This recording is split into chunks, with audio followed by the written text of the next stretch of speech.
Rain across much of central and eastern Kentucky yet again today. That is a sign of things to come. We are learning new details about Rowan County Clerk Kim Davis's meeting with the Pope, what the Vatican has to say ahead. And Kentucky's candidates for governor squaring off again today. Tracking, alerting, protecting. This is WKYT News at 4. Welcome to WKYT News at 4. I'm Amber Philpott reporting. Jennifer has the afternoon off. We continue to track some wild weather as we head into the first few days of October.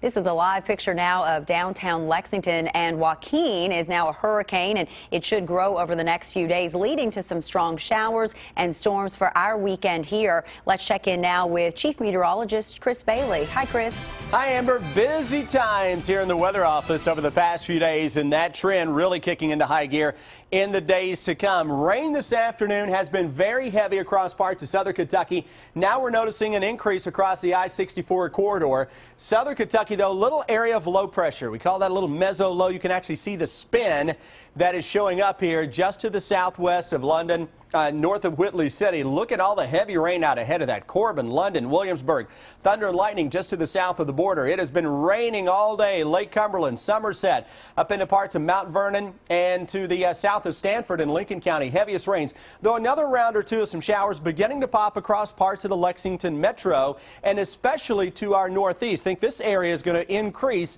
as we go through the next couple of hours. Watch the future radar, and we see how the heavier rains across southern Kentucky begin to dissipate a little bit. And then you start to see more rains cranking back up as we go deeper into tonight.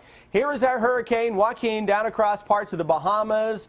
And as we get closer to the weekend, that storm may try to blow up into the eastern seaboard and combine forces with another area of low pressure with an extreme pattern that is potentially taking shape this weekend. Amber, when I come back in a few minutes, we'll talk about what impact that may have on our weather here into central and eastern Kentucky. That's in 15 minutes from now. Chris, thank you. We are learning disturbing details this afternoon about a death investigation in Pulaski County, and we want to warn you, some viewers may find it disturbing. The Sheriff's Department arrested 51-year-old Teresa Owens this morning after deputies say they found a man's body inside a freezer in her living room. The sheriff says his deputies were investigating a missing persons case when they went to the home on Happy Ridge Road. The identity of the victim has not been released. According to the arrest citation, Owens tried to dispose of the body by pouring lye and fertilizer on it. For now, Owens is charged with abuse of a corpse and tampering with physical evidence. We'll have much more on this story ahead on WKYT News at 5.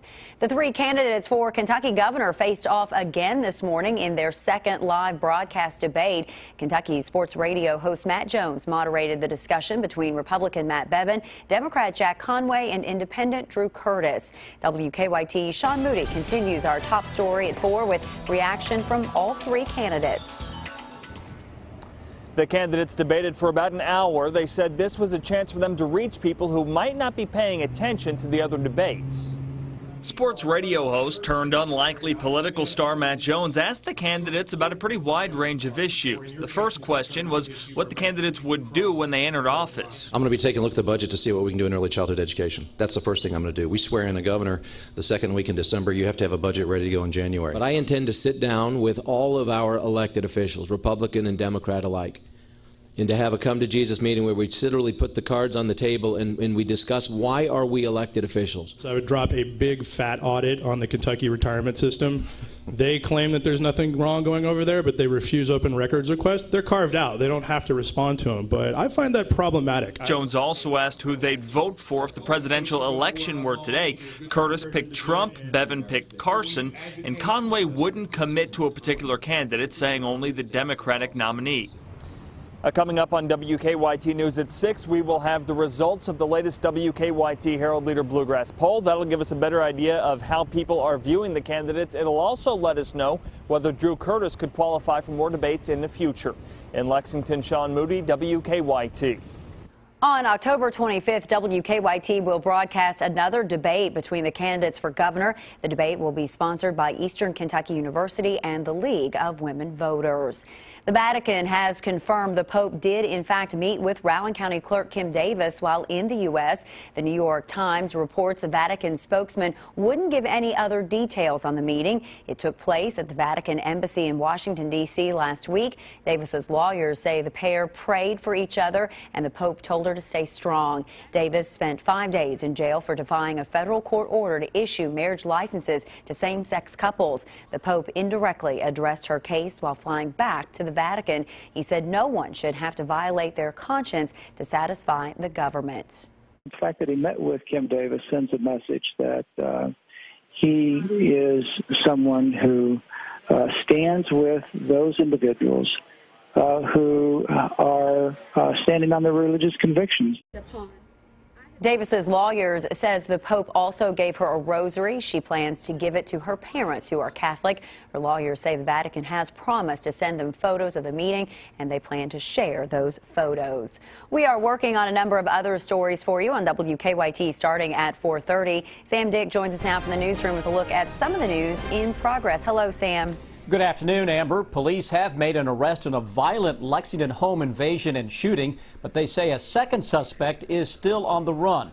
Michael Walls is charged with 2 counts of burglary. Police say that Walls and another man broke into a house last week on Mount Foraker Drive. When the homeowner confronted the man, he was shot. Police say they found Walls' fingerprints at the scene. He is the only suspect who has been arrested so far in the case. We'll have the latest on the investigation coming up on WKYT News at 4:30.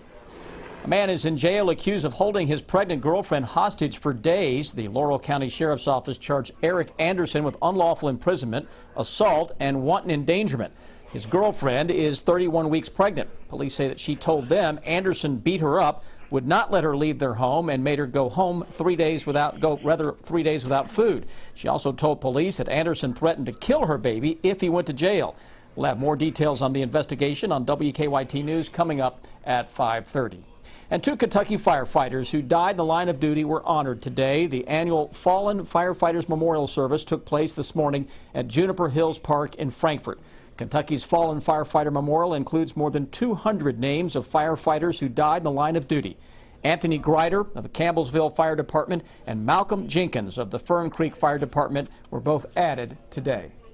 That's why we do what we do. A brotherhood and a sisterhood bound by a calling to serve others. And we want to share that love for the rest of our lives. Make sure that you're safe too. The wall has more than 200 names. We'll take you to the memorial coming up on WKYT News at 4:30. That's a look at the news in progress. Amber, back to you. Sam, thank you. Now to some stories making headlines across the nation at 4. Russia surprised many this morning, including the U.S., when it conducted military airstrikes in Syria. The move comes the same week when U.S. officials said they would make an effort to hold more open dialogues with Russia. Steve Nannis has the story. In a potential game changer in the war on ISIS, Russia conducted military airstrikes in Syria. Russia's defense minister said in a statement that ISIS military equipment and communication centers were hit. But some U.S. officials believe Russia's main targets were forces in conflict with Syrian President Bashar al-Assad.